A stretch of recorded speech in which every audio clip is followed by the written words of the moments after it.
When I wake up in the early morning darkness, before the world begins to stir, there is one verse that I turn to in declaration that silences the tremors of fear and awakens my soul with strength. The Lord is my light and my salvation, whom shall I fear? These are not mere poetic words from King David. They are a summons to step into your day clothed in divine boldness. When your heart is heavy with worry, when shadows of uncertainty loom over your mind, Psalm chapter 27 verse 1 does not just whisper comfort, it shouts a radiant truth into your soul. You are not alone, and you are not helpless. This verse does not begin with a request or a complaint. It begins with a declaration. The word light is no small thing. It is the first thing God created in Genesis chapter 1 verse 3, the very symbol of His presence, His order, and His glory. Light is clarity in confusion, direction in the wilderness, and truth in the face of lies. And David does not say, "God gives me light." He says, "The Lord is my light." He does not merely shine it upon you, friend. He becomes the light Himself within you. He surrounds you, inhabits you, leads you, and He is not only your light, He is your salvation. Not just in the eternal sense of salvation through Jesus Christ, but in the daily rescues, the small deliverances, the unexpected turns of grace that pull you out of the pit when you are ready to give up. When you recite this verse each morning, you are aligning your heart with the very heart of God, who says to you in Isaiah chapter 41 verse 10, "So do not fear, for I am with you. Do not be dismayed, for I am your God." But then David asks a rhetorical question that challenges the very foundation of anxiety. Whom shall I fear? This is not arrogance. It is not a boast in oneself. It is the voice of someone who knows who stands beside him. Imagine walking into the battlefield of your life knowing that the Creator of the heavens and the earth walks in step with you. That is not pride, that is the certainty of one who is hidden in the shadow of the Almighty. C.S. Lewis once wrote, "Relying on God has to begin all over again every day as if nothing had yet been done." And how true that is. You and I wake up every morning with the residue of yesterday's doubts, but Psalm chapter 27 verse 1 calls us to throw off that heavy garment and instead clothe ourselves with divine light, divine strength, and divine presence. So I ask you, right now, what are you afraid of? Is it rejection? Is it illness? Is it failure, loss, or abandonment? When you start your day declaring, "The Lord is my light and my salvation," you are not pretending the fear doesn't exist. You are simply saying, "My God is greater." And that is the truth that can change the direction of your life, one sunrise at a time. There is a trembling that comes to every soul, the quiet terror of being exposed, unprotected, vulnerable before the chaos of this world. But then David speaks again, completing his soul's anthem, "The Lord is the stronghold of my life, of whom shall I be afraid?" And suddenly, the trembling gives way to stillness. A stillness not born from ignorance of the danger, but from absolute trust in the one who surrounds. When David says stronghold, he is not speaking of a flimsy shelter or a passing place of comfort. He is describing a fortress, a mighty place of defense, something unshakable, immovable, eternal.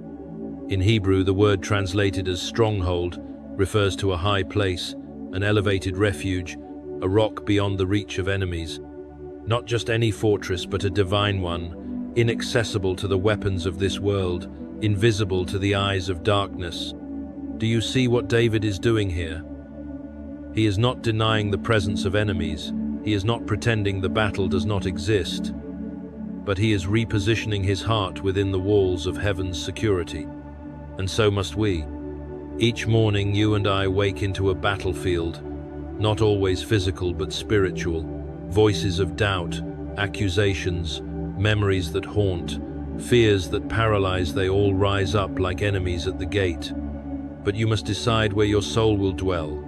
Will it stand out in the open, vulnerable and exposed to every arrow? Or will it run into the fortress of the Lord, where no accusation can reach, where no fear can take root? To say, "The Lord is the stronghold of my life," is to choose to live within Him, not beside Him, not near Him, but within His protection, as a child rests in the embrace of a mighty father. It is to declare that your emotions, your decisions, your identity are not defined by the threats of the world, but by the unshakable security of your God. C.S. Lewis once said in Mere Christianity, "God cannot give us happiness and peace apart from himself, because it is not there. There is no such thing." And this verse in Psalm 27 affirms that truth. There is no real peace apart from dwelling in the stronghold of God. Outside of him, fear reigns. Inside of him, fear dissolves. And so, I ask you, where is your heart running to today? Are you leaning on your own strength, your own wisdom, your own strategies? Or are you making the Lord your stronghold, your refuge, your impenetrable wall of hope? Begin your day by proclaiming not just who God is abstractly, but who he is to you. My light, my salvation, my stronghold. This is the ground where fear dies. This is the place where courage is born. There are days, perhaps you know them well, when evil does not simply lurk in the distance, but charges toward you with sharpened teeth and flaming accusations. Days when you feel spiritually hunted, when betrayal feels close and confusion clouds every step. It is here, in this sacred tension between faith and fear, that Psalm chapter 27 verse 2 speaks like thunder. When the wicked advance against me to devour me, it is my enemies and my foes who will stumble and fall. Notice David does not say, if, he says when. This life, my friend, will not shield you from battle. In fact, walking with God often intensifies the assault. The wicked will advance, darkness will try to devour. But this verse is not a prophecy of destruction, it is a proclamation of reversal. The very ones who rise to crush you will themselves stumble and fall. Why? Because they do not contend with flesh and blood, they contend with the God who stands in front of you. David had seen it. He had watched giants fall with nothing more than a sling and a stone. He had watched Saul's armies chase him, only to be outwitted by divine wisdom. He had witnessed the wicked rise and collapse beneath the weight of their pride. And so, with holy confidence, he declares, "It is my enemies who will fall, not me." This is not arrogance. This is not blind optimism. It is the boldness of one whose faith is anchored not in outcomes, but in the nature of the God who fights for him. David did not trust the sword, he trusted the sovereign. He did not fear the devourer, for he knew the defender. Do you believe this for your own life? That no matter who rises against you, no matter what lies spoken, no matter what plots formed in darkness, your victory is already declared in the throne room of heaven? That when the enemy advances, he walks into a divine ambush, where the very ground beneath him gives way? C.S. Lewis, in the Screwtape Letters, paints a haunting picture of how evil works behind the veil, whispering subtle temptations and anxieties into the mind. But here, in Psalm 27, we are reminded, no whisper of hell can overpower the roar of heaven. So, let this verse awaken something in you today. Let it rise like fire in your bones. They will stumble, they will fall, not because you are strong, but because the one who stands with you is unstoppable. Walk forward, head high, eyes lifted. For no weapon formed against you shall prosper, and the wicked who sought your ruin will see instead their own collapse.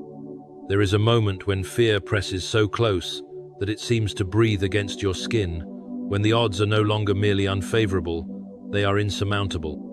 You stand in the shadow of armies, and every logical calculation screams, "This is the end." But then David speaks with a voice not from earth, but from heaven. "Though an army besiege me, my heart will not fear. Though war break out against me, even then I will be confident." Pause with me. Hear the weight of that word, even then, even when surrounded, even when outnumbered, even when the sky darkens and the ground quakes.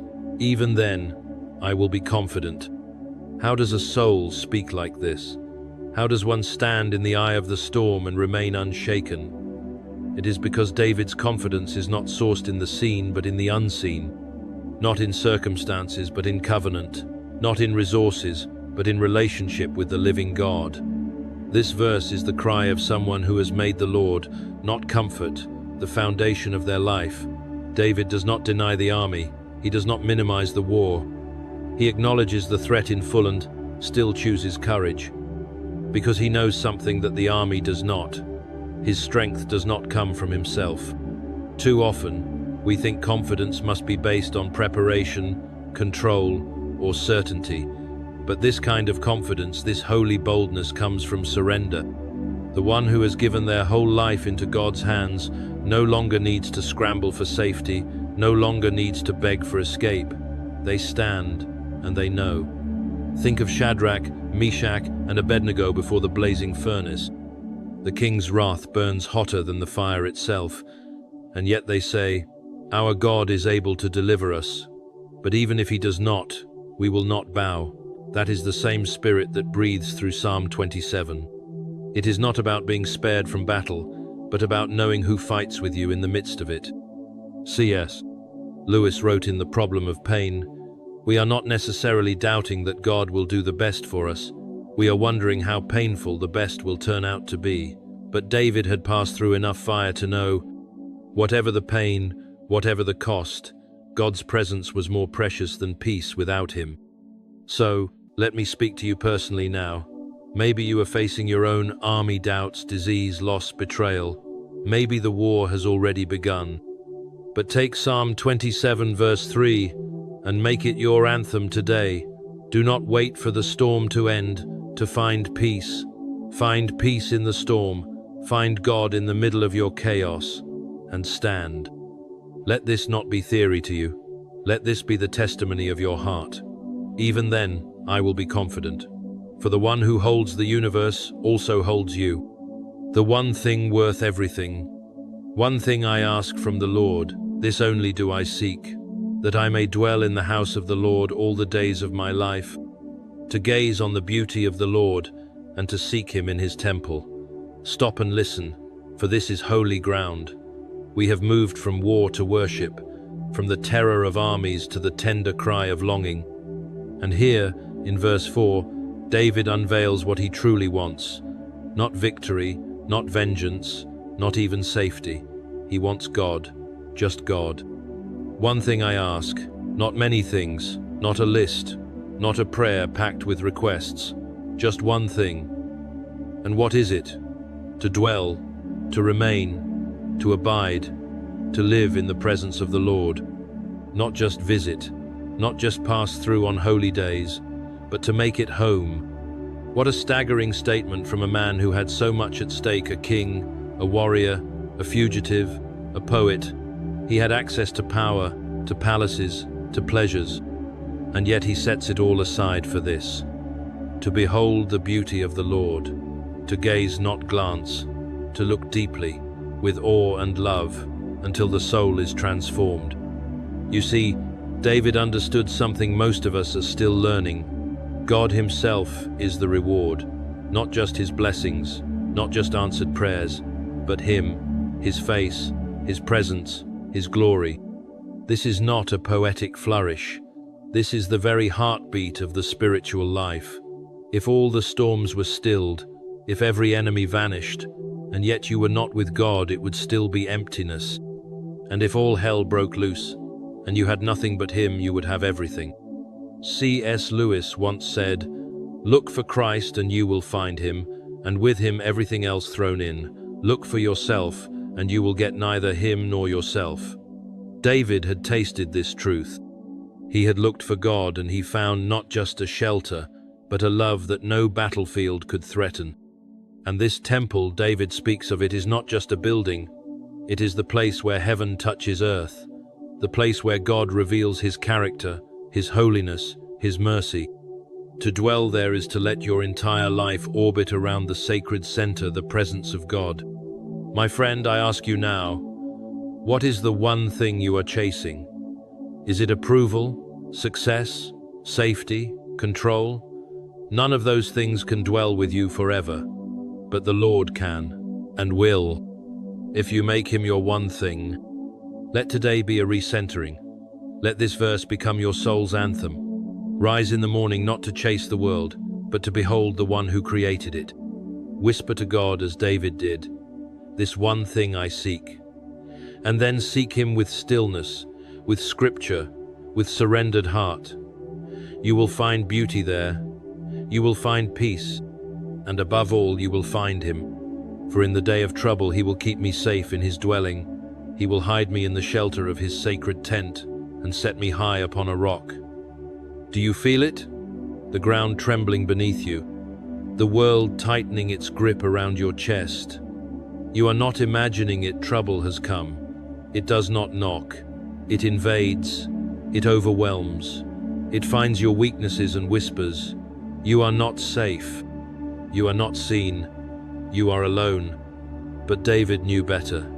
He knew a hiding place. In the day of trouble, he writes, "Not if trouble comes, but when, because even the righteous suffer. Even those who seek God face pain, betrayal, illness, uncertainty.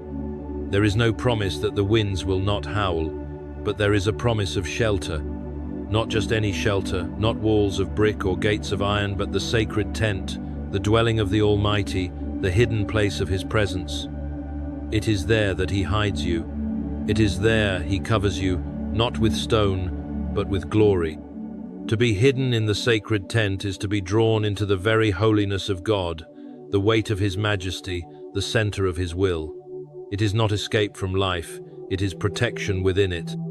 The storm rages, but the child of God is shielded not by circumstance, but by the intimacy of divine love.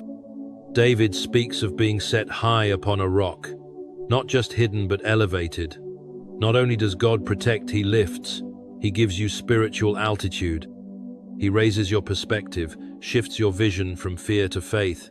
The higher you go in him, the smaller the enemy seems below. This is not poetry. This is prophetic reality. Think of Elijah hiding in the cave on Mount Horeb, when the fire, wind, and earthquake pass by, and then, in the still small voice, God speaks. Think of Moses, hidden in the cleft of the rock, covered by God's hand, as the Lord's glory passes by. These are not stories of escape, they are moments of holy concealment, where the soul is wrapped in the presence of the one who cannot be shaken. C.S. Lewis wrote in The Weight of Glory, "In God you come up against something which is in every respect immeasurably superior to yourself.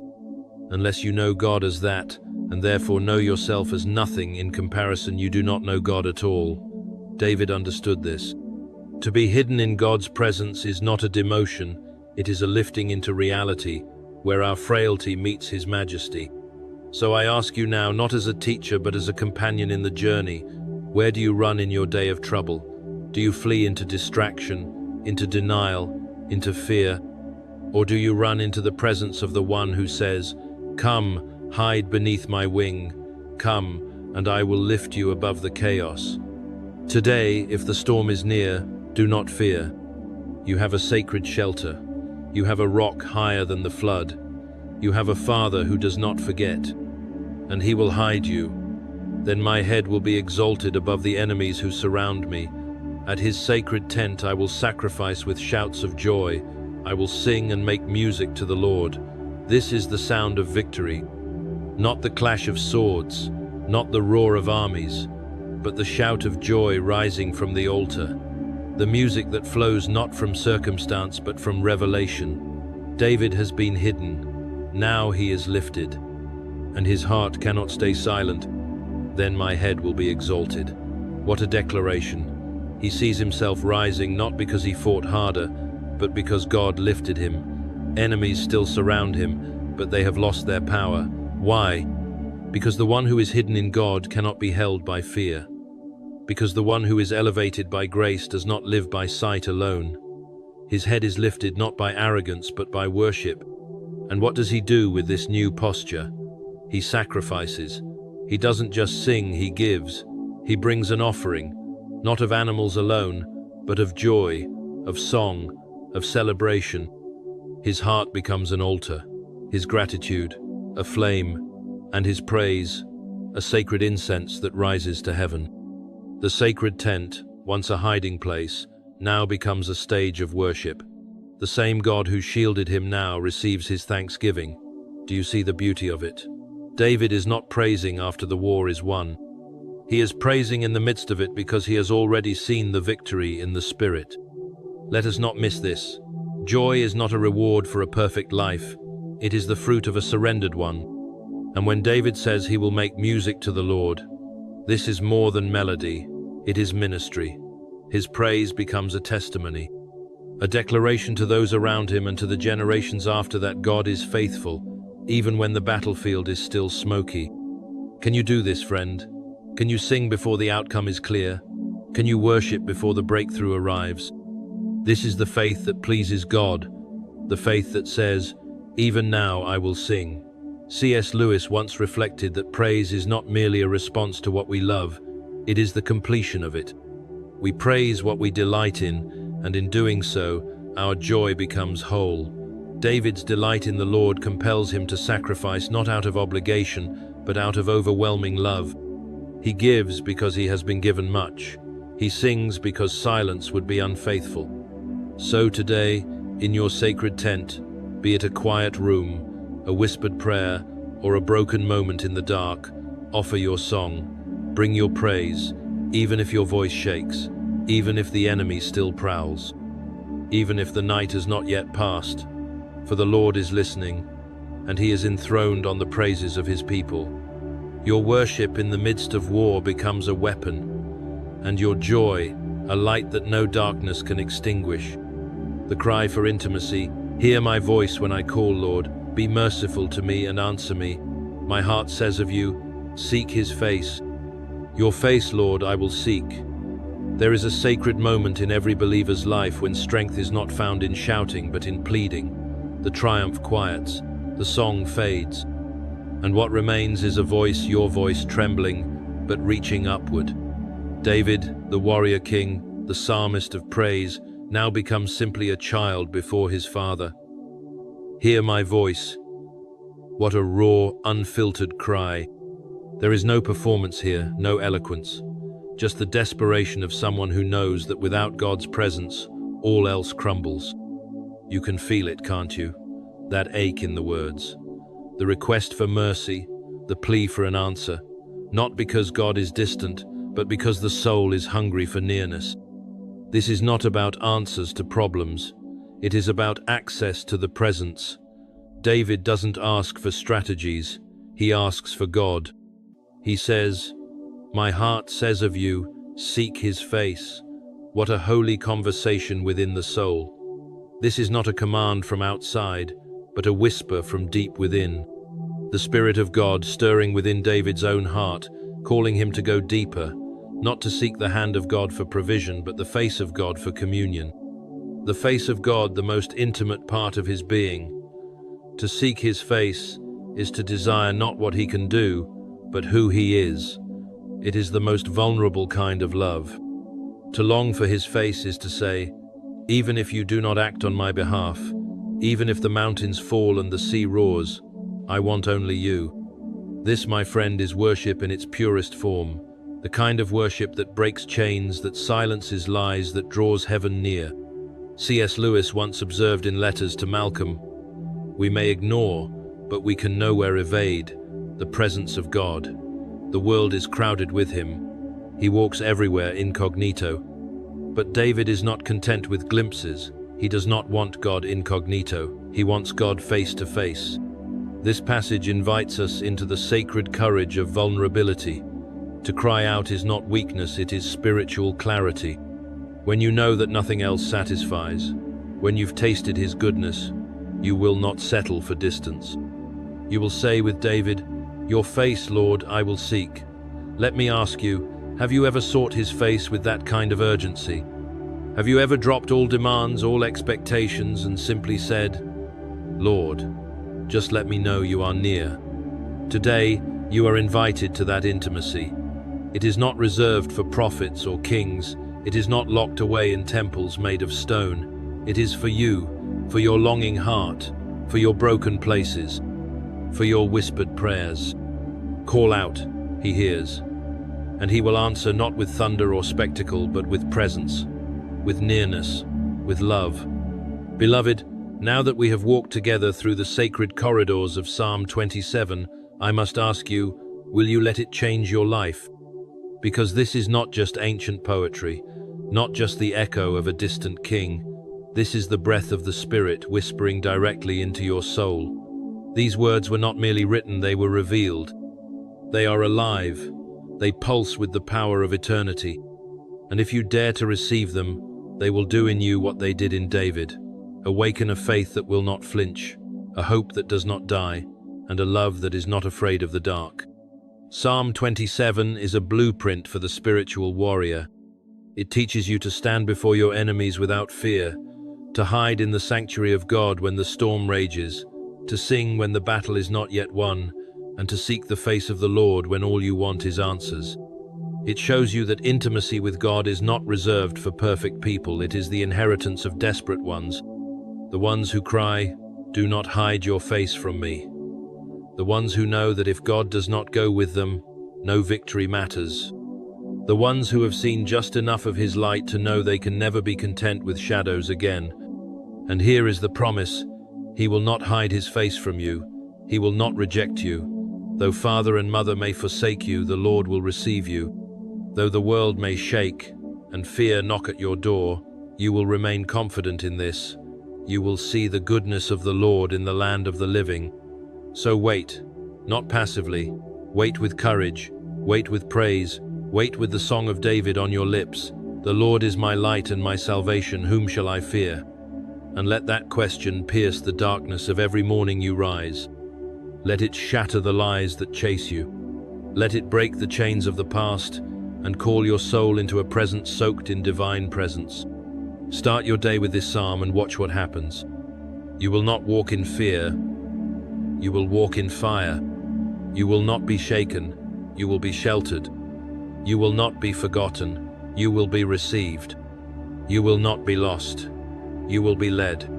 And in the end, you will find what David found, that the greatest miracle is not rescue from the storm, but reunion with the one who walks through it with you. So take a deep breath, lift your eyes, open your heart, and say it with me. Your face, Lord, I will seek. Amen.